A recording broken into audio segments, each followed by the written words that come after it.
সন্তানের মাথায় হাত রেখে দোয়াটি মাত্র 11 বার আপনি পাঠ করুন।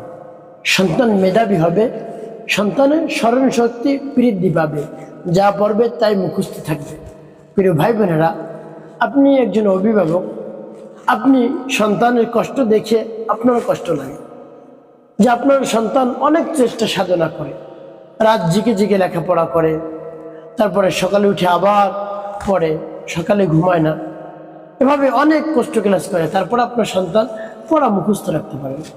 তার কষ্ট দেখে আপনি কষ্ট পাচ্ছেন, কিছু তাকে বলতেও পারছেন না যে আমার ছেলে তো বা আমার মেয়ে তো অনেক চেষ্টা করে তারপরেও পারে না। সেটা তো তার ব্যর্থতা না, তার স্মরণশক্তি কম। তার স্মরণশক্তি কম থাকার কারণে সে পড়া ভুলে যায়, মুখস্থ থাকে না, মেধা কম থাকার কারণে ভুলে যায়। তো সেক্ষেত্রে আপনি অস্থির হয়ে পড়ছেন, আপনার সন্তানও অস্থির হয়ে পড়ছেন যে কি করবে। প্রিয় ভাই বোনেরা, আপনি একজন অভিভাবক, আপনি পিতা, আপনি মাতা, আপনার দরদ মাখা কণ্ঠে মানে ব্যথা নিয়ে, বেদনা নিয়ে, অন্তরে ব্যথা বেদনা নিয়ে আপনি আমলটি করুন। দোয়াটি পাঠ করে সন্তানের মাথায় হাত রেখে আপনি ফু দিন, দেখবেন 5 মিনিটের মধ্যে আপনার সন্তানের মেধাশক্তি বৃদ্ধি পাবে ইনশাআল্লাহ। যদি পরিপূর্ণ বিশ্বাস এবং আস্থা নিয়ে আপনি পড়তে পারেন, অবশ্যই সন্তানের মেধাশক্তি রব্বুল কারীম বৃদ্ধি করে দিবেন। স্মরণ শক্তি এমন বাড়বে, যা পড়বে ভুলবে না, একেবারে সব মনে থাকবে। প্রিয় ভাই বোনেরা, আপনি সন্তানকে নিয়ে অনেক আশা ভরসা করে রেখেছেন, ডাক্তার, জজ, ইঞ্জিনিয়ার, পাইলট, ব্যারিস্টার বানাবেন, কিন্তু সন্তানের মেধা কম থাকার কারণে দুশ্চিন্তার আপনার শেষ নেই। আর আপনাকে দুশ্চিন্তা করতে হবে না। ইতিপূর্বে হয়তো অনেক অর্থ সম্পদ খরচ করেছেন আপনি সন্তানের জন্য, মেধা বিকাশের জন্য, কিন্তু কাজ হয় না, আপনি কোনো কাজ পাননি বা উপকার পাননি। তো এখন আপনি অভিভাবক, আপনি আমলটি করে দেখুন, কোনো অর্থ সম্পদ খরচ করা ছাড়াই, কোনো টাকা খরচ করা ছাড়াই আপনি আমলটি করে দেখুন কি হয়। প্রিয় ভাই বোনেরা, যখন আমলটি করবেন এর পূর্বে আপনি কি করবেন? উত্তম রূপে পবিত্রতা অর্জন করবেন।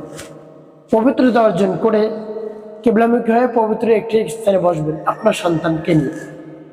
আমলটি করার পূর্বেই সন্তানকে বলে নেবেন, বাবা তোমার জন্য আমি একটি আমল করছি, আমার সাথে তুমি কিছু সময় বসে থাকবে, কিছু সময় আমাকে তুমি দিবে, এটা বলে তারপরে বসাবে। সন্তানকে অজু করাবেন।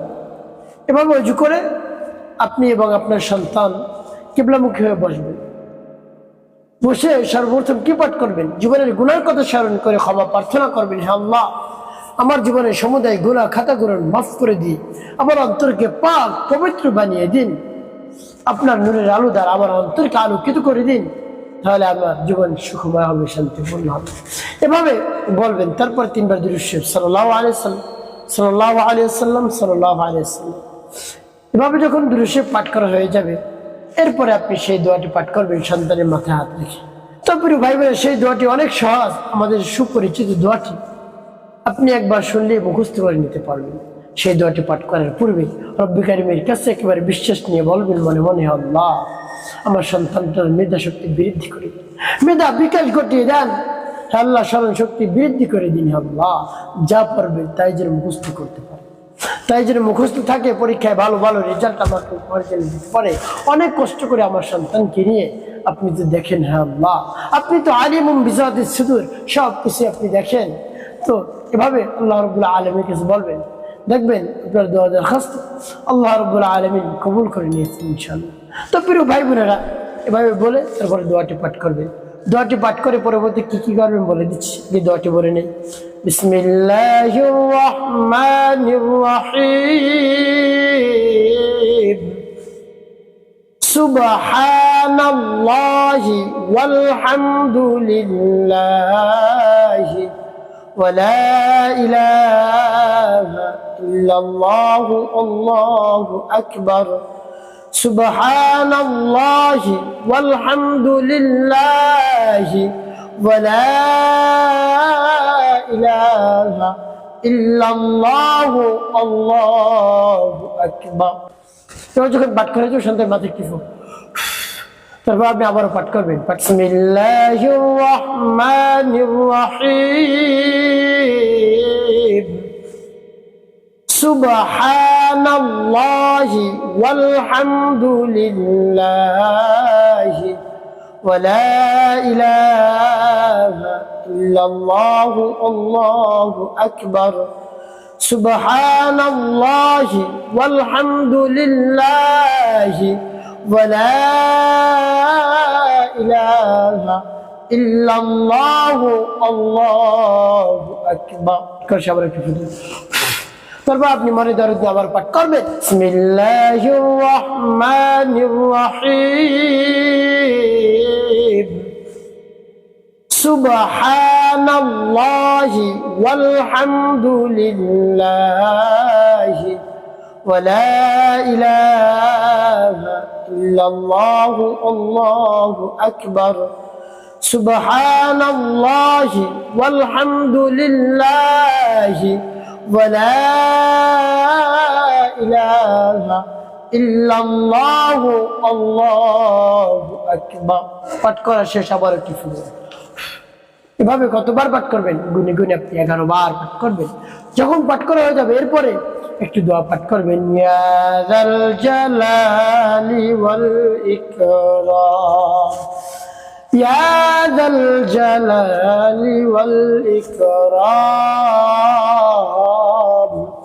ইয়া যাল জালালি ওয়াল ইকরাম এভাবে যখন পাঠ করা হয়ে যাবে সন্তানের মাথায় একটু ফু দেবেন তো প্রিয় ভাই বোনেরা এভাবে যখন পাঠ করা শেষ হবে শেষে আপনি 7 বার গুনে গুনে দুরূদ ইব্রাহিম পাঠ করবেন আল্লাহুম্মা সাল্লি আলা মুহাম্মাদ ওয়া আলা আলি মুহাম্মাদ কামা সাল্লাইতা على إبراهيم وعلى آل إبراهيم إنك حميد مجيد اللهم بارك على محمد وعلى آل محمد كما باركت على إبراهيم وعلى آل إبراهيم إنك حميد مجيد اللهم صل على محمد وعلى آل محمد كما صليت على إبراهيم وعلى آل إبراهيم إنك حميد مجيد اللهم بارك على محمد وعلى آل محمد كما باركت على إبراهيم وعلى آل إبراهيم إنك حميد مجيد اللهم صل على محمد وعلى آل محمد كما صليت على إبراهيم وعلى آل إبراهيم إنك حميد مجيد اللهم بارك على محمد وعلى آل محمد كما باركت على إبراهيم وعلى آل إبراهيم إنك حميد مجيد اللهم صل على محمد وعلى آل محمد كما صليت على إبراهيم وعلى آل إبراهيم إنك حميد مجيد اللهم بارك على محمد وعلى آل محمد كما باركت على إبراهيم وعلى آل إبراهيم إنك حميد مجيد اللهم صل على محمد وعلى آل محمد كما صليت على إبراهيم وعلى آل إبراهيم إنك حميد مجيد اللهم بارك على محمد وعلى آل محمد كما باركت على إبراهيم وعلى آل إبراهيم إنك حميد مجيد এভাবে যখন দুরূদ ইব্রাহিম পাঠ করা হয়ে যাবে এরপর আপনি কি করবেন দুটি ফু দিবেন ভাবে আপনার আমলটি করা শেষ ওই স্থানে বসে রব্বে কারীমের দরবার হাত উত্তোলন করবেন বলবেন হে আল্লাহ আপনি হলেন আমাদের খালিক আমাদের মালিক আমাদের হায়াত দাতা জীবন দাতা রিজিক দাতা সবকিছু আপনি দিয়ে থাকেন